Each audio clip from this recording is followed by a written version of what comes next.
विमल पोलो जोबा केसरी, हर पल मनाओ केसरी त्योहार। 5 राज्यों में मैं सही कह रहा हूं ना? बीजेपी की अग्नि परीक्षा है, बीजेपी के चाणक्य की, आपकी भी तो है। 5 राज्यों में कुछ ना कुछ स्टेक पर आपका लगा हुआ है, बाकी तो रीजनल पार्टीज हैं हर स्टेट में। आलोक जी, देखिए, मुझे लगता है कि भारतीय लोकतंत्र की ही अग्नि परीक्षा चल रही है, किसी पार्टी की नहीं है।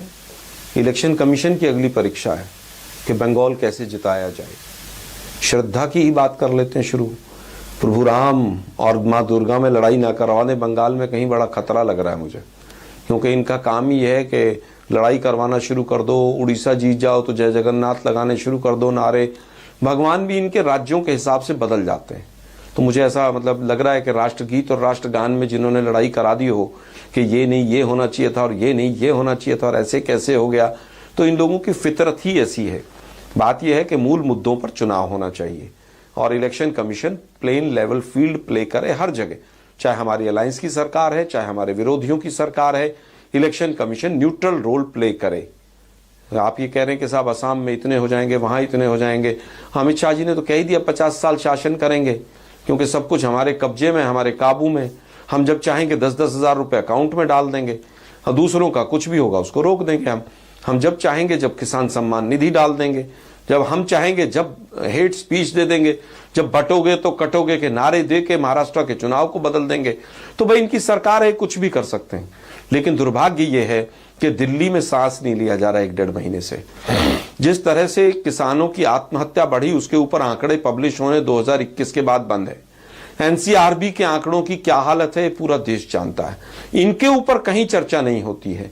चर्चा केवल इस पर होती है, उसने मंदिर बना दिया, उसने मस्जिद बना दिया, वो बाबरी बना रहा है, वो मंदिर फिर बनाने चले गए।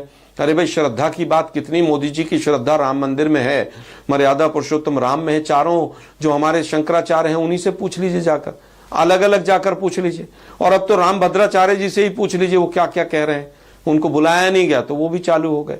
मुझे लगता है कि हिंदुत्व के ऊपर कब्जा करके, संवैधानिक संस्थाओं के ऊपर कब्जा करके जिस तरह से बीजेपी चल रही है, इससे कहीं ना कहीं देश का नुकसान होगा, चाहे वो बंगाल का हो चाहे किसी का भी हो। घुसपैठिया इनके लिए कोई सीरियस इशू नहीं है। घुसपैठिया जो है वो केवल इनके लिए। आपकी बातों से ऐसा लग रहा है आलोक जी, कॉन्फिडेंस नहीं आ रहा इस बार 5 राज्यों के चुनाव में। जीत का कहीं भी दावा नहीं कर रहे आप, हार तो नहीं मान ली अभी से आलोक जी?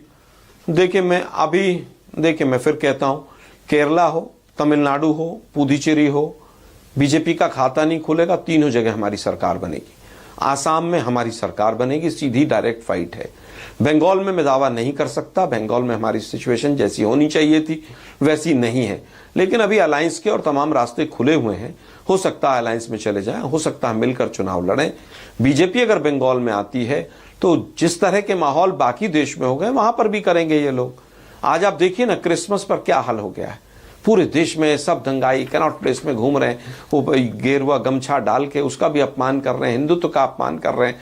आप चाहे रामनवमी हो, कावड़ हो, हम और आप बैठ जाते हैं शाम को हिंदू मुसलमान की डिबेट करने के लिए।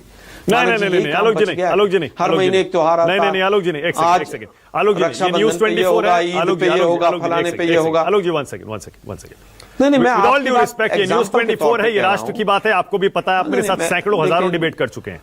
हम नहीं करते हिंदू मुस्लिम, मैं फिर कहूंगा, हम जनता से जुड़े मुद्दों पर डिबेट करते हैं। फिर कहूंगा हिंदू मुस्लिम जब देश में नहीं मानक जी, दुर्भाग्य हो गया है कि मीडिया को भी मजबूर होकर दिखाना पड़ रहा है।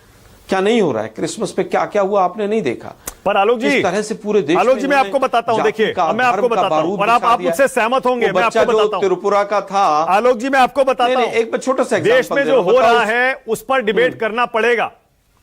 अगर मान लीजिए, जैसा आप खुद बता रहे हैं, तलवारें बांटी जा रही हैं, किसी की लिंचिंग हो रही है, किसी को सताया जा रहा है, जय श्री राम वंदे मातरम बोलने के लिए मजबूर किया जा रहा है, इस पर तो डिबेट करनी पड़ेगी।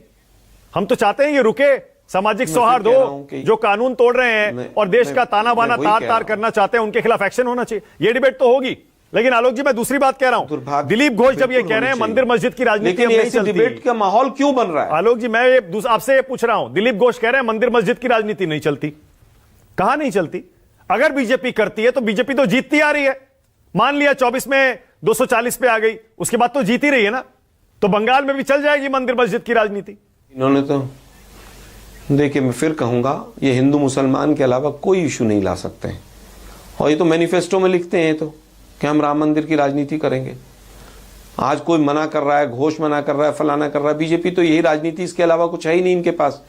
नेशनल चुनाव होगा तो भारत पाकिस्तान होगा, और जो सब जो है पाकिस्तान चले जाएं, और जब राज्यों के चुनाव होंगे तो घुसपैठ पे होगा। घुसपैठ भगाए जाएं, घुसपैठिए, इस पर कोई काम नहीं होगा। ठीक है, घुसपैठियों के नाम पर वोट मांगा जाएगा। एक सवाल और, दिल्ली से कितने घुसपैठिए गए कि कोई नहीं बताएगा। ओके आलोक जी, एक सवाल और आप कह रहे थे अभी इलेक्शन कमीशन की परीक्षा है, लोकतंत्र की परीक्षा है। ये कर्नाटक में आप ही की सरकार की एजेंसी का सर्वे आया है जो बोल रहा है 91% लोग मानते हैं कि चुनाव सही हो रहे हैं, ईवीएम बिल्कुल सही है। अब बीजेपी कह रही है लीजिए वोट चोरी अभियान बेनकाब हो गया आपका।